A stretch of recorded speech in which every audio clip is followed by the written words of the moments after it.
Hello everyone and welcome to Emer's Pesty Testy. That's right, it's me, the author and illustrator Emer Stamp, and I am here in my slightly smoky basement to give you a little pesty testy. Now, whilst I was writing the books, I discovered some incredible facts about the pesty creatures in them. So I thought, why don't we make a little pesty quiz up and see how much you know? So, the rules. I'm going to read you a question and then suggest 3 or 4 answers. You're going to have a really good think about it, think about it, think about it, think about it. Then, with a show of hands, you're going to commit to an answer. Now, if you're at home playing on your own, obviously you know which your answer is. And if you're in school, your teacher can count up your vote. You might want to pause the video whilst you're doing this, but otherwise it should be really straightforward. Okay, so first up, question number 1, and it's a mole question. All right, now moles can be found all across Europe. Well, they can be, apart from one country. One country has no moles, but which country is it? Is it A, Belgium? I don't know. No mole wants to live in the Belgium. I'm not sure that's a Belgian accent, but I'm sorry if anyone from Belgium is watching, but non. Pas de mole en Belgique. Oui, d'accord, non. Okay, is it B? Moles do not live in Ireland. Not in the Emerald Isle, you will not find a mole there. I'm not even going to try and do an Irish accent because my Irish accent is terrible. Okay, or is it C? That moles do not live in Greece. Hot Greece with its hard soil. No, Mr. Mole, Mrs. Mole, they are not interested in living in Greece. Right, okay, so you've got your 3 answers. Which one is it? Let's put our thinking caps on and have a really good think. Think about it, think about it, think about it, think about it, think about it, think about it, think about it, think about it. Oh yeah. Now it's time for a show of hands. Right, hands up. Who thinks that it is A? You will never, never, never find a mole in Belgium. Yeah, so put your hand up if you think that you will not find moles in Belgium. No way, non. Pas de mole. I'm going to stop that. Stop the Belgian thing. Okay, right. Who thinks, put your hand up, if you think it is B, okay, that you are never ever going to find a mole in Ireland. No way, no, no, no. Okay, and then who thinks that it is C? You are just never going to find a mole in Greece. They're just not into the sunshine. Have you ever seen a mole sunbathing? It's like a little sun lounger, little cocktail. Anyway, right, okay, so we've all committed to an answer.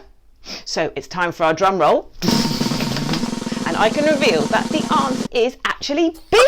Yes, you will not find moles anywhere in Ireland. And I can tell you the science behind this. So during the Ice Age, all the animals in Europe moved north to try and escape the cold. And they came into the UK. Lots of them managed to cross over into the UK from France because the ice covered the English Channel so they could get across.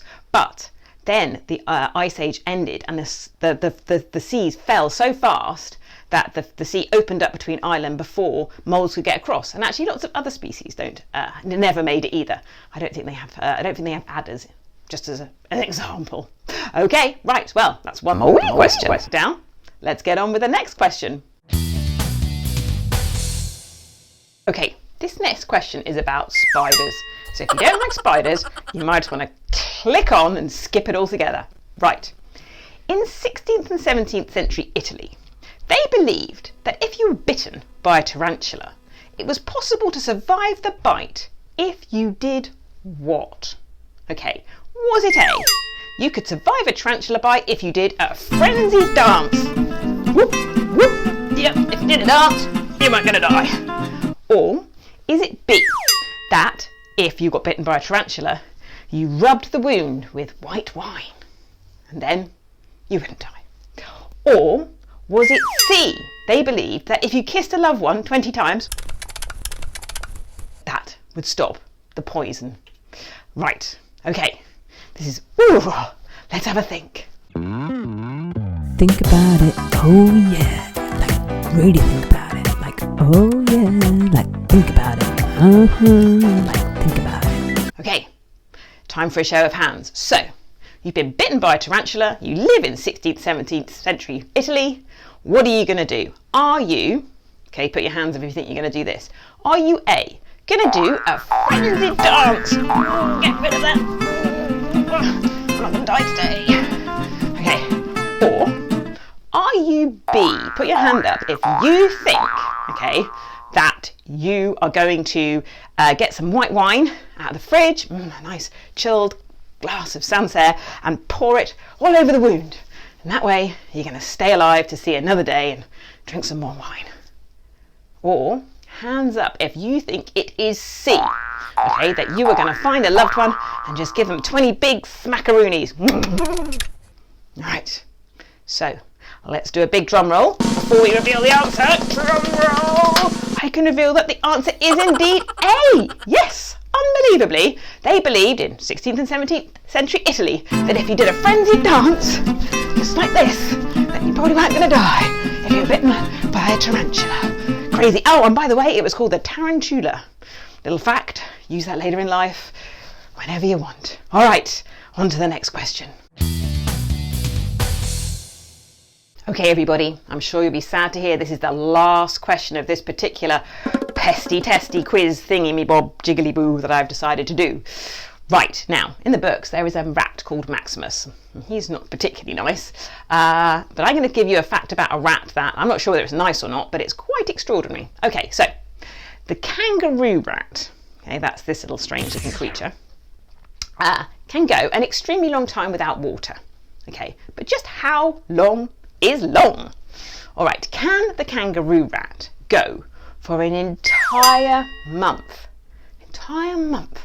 without a drink of water? Or, I mean, that's a stupidly long time. I'd be very thirsty by then, wouldn't you? Or can a kangaroo rat, okay, go an entire year, 365 days without a drink of water? I mean, humanly, that isn't even possible. Or C, okay, can a kangaroo rat go its entire life from birth to the point that it dies without having a single drink of water? Just crazy, right? Well, you know what I'm going to do? I'm going to have a drink of water whilst I think about what that answer could possibly be.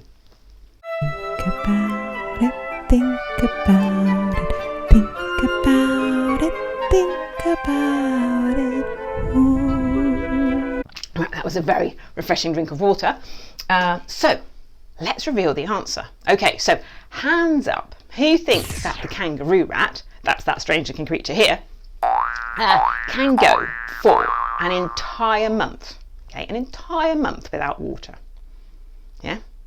Okay, so now you put your hands down.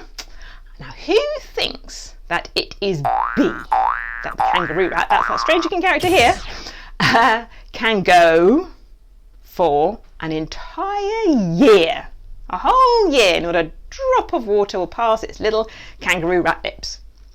Or, hands down, who thinks that it is C, that the dear old kangaroo rat can go for its entire life, from the moment it pops out of its mummy to the moment it sadly passes away somewhere in the desert? By the way, that's where they live. They live in the desert. So they live in the desert. I mean, you really want some water in the desert, don't you? Like, the place you so want some water is the desert. Okay, yeah, so who thinks it's C their entire life? Right, okay, so let's give it a final drum roll now, the biggest one you've got. Okay, let's really slap those knees or bang those tables or whatever you're doing. Right, ready? Here we go. So I can reveal to you today that the kangaroo rat, that strange looking creature here, can go an entire lifetime without any water, not a drop. Just blows my mind. And I'll tell you the science behind that is apparently they don't necessarily need any water because they can get all the moisture that they need for their bodies out of the seeds they eat. Incredible. Just incredible. Well, that was a pretty awesome pesty testy. So if you'd like more pesty testy and more questions, then leave a comment in the box below. And also don't forget to leave me a nice thumbs up. And if you haven't already subscribed to my channel, please do. Thanks for playing along, guys. Take care. Bye-bye.